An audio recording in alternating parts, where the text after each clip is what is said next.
بسم اللہ الرحمن الرحیم۔ ایک میڈیا اسکالر نے امریکہ کے ایک علاقے ڈیلس میں لیکچر دیتے ہوئے عقیدہ ختم نبوت کے حوالے سے ابن عربی کی طرف کچھ باتوں کی نسبت کی اور اپنی کتاب برہان کا حوالہ دیا۔ میڈیا اسکالر کی اس گفتگو میں تحقیق و ریسرچ کے تقاضوں کو کس حد تک پورا کیا گیا ہے، اس کا اندازہ آپ آئندہ گفتگو سے لگا سکیں گے۔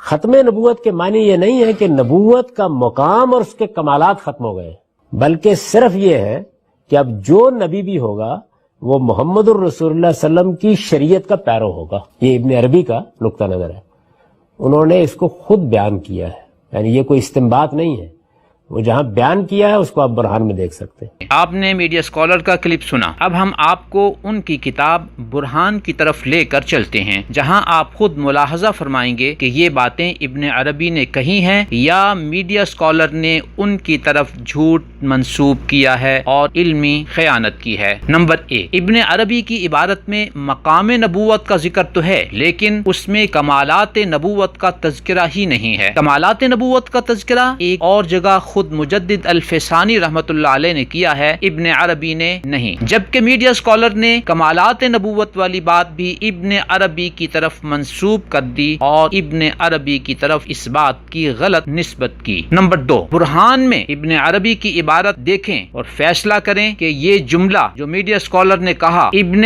عربی والی بات کا ترجمہ ہے یا میڈیا اسکالر کا استنباط ہے۔ ابن عربی کی طرف نسبت کرتے ہوئے میڈیا اسکالر کا یہ کہنا کہ ختم نبوت کے معنی یہ نہیں ہے کہ نبوت کا مقام اور اس کے کمالات ختم ہو گئے ہیں، بلکہ صرف یہ ہے کہ اب جو نبی بھی ہوگا وہ محمد الرسول اللہ صلی اللہ علیہ وسلم کی شریعت کا پیرو ہوگا۔ یہ ابن عربی کا نقطہ نظر ہے، انہوں نے اس کو خود بیان کیا ہے، یعنی یہ کوئی استنباط نہیں ہے، وہ جہاں بیان کیا ہے اس کو آپ برہان میں دیکھ سکتے ہیں۔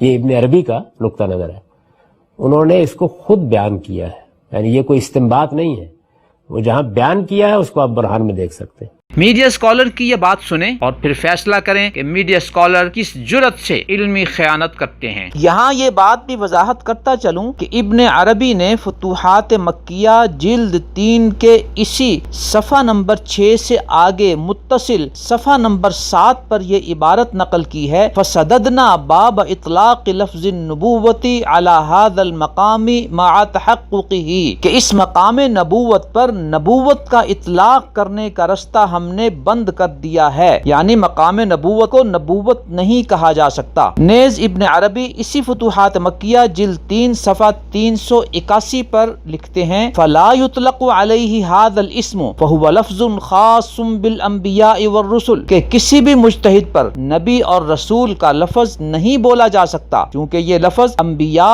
اور رسولوں کے ساتھ ہی خاص ہے۔ اب اسی لیکچر کا دوسرا کلپ سنیں اور دوسری علمی خیانت ملاحظہ کریں کہ لفظ نبی اور نبوت کے اطلاق کے حوالے سے ابن عربی کی اس واضح ممانعت کے باوجود میڈیا اسکالر کس جرت سے ایک اور علمی خیانت کرتے ہیں اور ابن عربی کی طرف یہ 2 جملے منسوب کرتے ہیں کہ نبوت آ سکتی ہے، نبوت آ جائے۔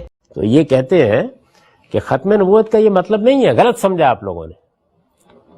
یہ بزرگ جو ہے اور بہت بڑے آدمی ہیں، یعنی مسلمانوں کے ہاں شیخ اکبر کہا جاتا ہے ان کو۔ ختم نبوت کے معنی یہ نہیں ہے کہ نبوت کا مقام اور اس کے کمالات ختم ہو گئے ہیں، بلکہ صرف یہ ہے کہ اب جو نبی بھی ہوگا وہ محمد الرسول اللہ صلی اللہ علیہ وسلم کی شریعت کا پیرو ہوگا، یعنی نبوت آ سکتی ہے، نبوت کا مقام بھی حاصل ہو سکتا ہے، نبوت کے کمالات بھی حاصل ہو سکتے ہیں، نبی آ جائے گا۔ یعنی نئی نبوت کو ماننے سے انکار کرنے کی بنیاد کیا ہے؟ وہی آیت جو سورہ احزاب میں ہے، وَلَٰكِن رسول اللہ وخاتم النبیین۔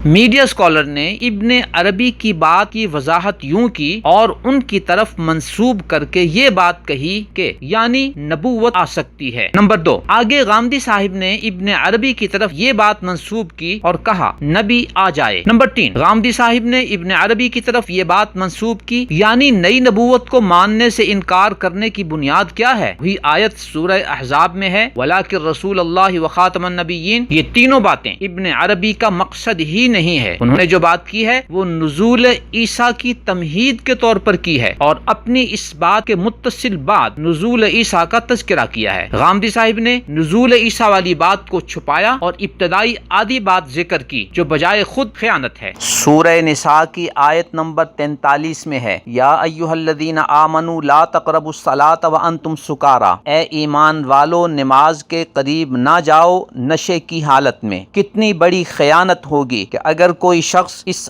آدھی آیت کو پڑھ کر لوگوں کو نماز سے روکنے لگ جائے اور یہ کہے کہ قرآن میں آیا ہے یا ایھا الذین آمنوا لا تقربوا الصلاۃ، اے ایمان والو نماز کے قریب بھی نہ جاؤ، اور اس کے بعد جو اگلی بات ہے اس کو چھپا لے وانتم سکارا کہ تم نشے کی حالت میں ہو. کتنی بڑی یہ خیانت ہوگی. بعینی اسی طرح ہمارے اس میڈیا اسکالر نے ابن عربی کی عبارت کے ساتھ کیا کہ آدھی عبارت کو ذکر کیا اور اگلی آدھی عبارت کو جو اس سے متعلق تھی اس کو چھپا دیا. پھر اس خیانت کو بنیاد بنا کر دوسری بڑی خیانت یہ کی کہ ابن عربی کی طرف انکار ختم نبوت کا عقیدہ منسوب کرتے ہوئے کہا نئی نبوت کو ماننے سے انکار کرنے کی بنیاد کیا ہے. نمبر 2 کہا نبوت آ سکتی ہے. نمبر 3 نبوت آ جائے. غامدی صاحب نے اپنی جس بات کا تذکرہ برہان کے حوالے سے کیا ہے وہ آپ کے سامنے ہے. آپ خود ملاحظہ فرمائیں کہ کیا برہان میں ابن عربی کی عبارت میں یہ باتیں موجود ہیں؟ جب نہیں تو یقیناً یہ باتیں ابن عربی کی طرف غلط نسبت ہے اور یہ علمی خیانت ہے. محترم ناظرین، ایسا اس لیے ممکن ہوتا ہے کہ عربی سورسز تک آپ حضرات کی رسائی نہیں ہے. نتیجتاً اس طرح کے اسکالر عربی عبارات کی من مانی اور خود ساختہ تشریحات کر کے اپنے سامعین و قارئین کو بآسانی مس گائیڈ کر لیتے ہیں. یہاں بڑے ادب سے ان کی خدمت میں یہ گزارش کی جاتی ہے کہ یہ صورتحال جھوٹ ہے جو کہ ایک بہت بڑا جرم ہے. قیامت کے دن موصوف میڈیا اسکالر اپنے اس جھوٹ اور الزام تراشی کا کیا جواب دیں گے؟ میڈیا اسکالر کے فالوور، ان کے قارئین، ان کے سامعین یہ سوال کرتے ہیں کہ آخر غامدی صاحب کن مشترکہ آقاؤں کو خوش کرنے کے لیے قادیانیت کی راہ ہموار کر رہے ہیں. نیز ان کے فالوورز سوچنے پر مجبور ہو گئے ہیں کہ کیا ایسے شخص کی کتابوں، اس کے لیکچرز اور اس کی تحریرات پر اعتماد کیا جا سکتا ہے؟ نیز وہ بزبان حال یہ سوال کر رہے ہیں کہ کیا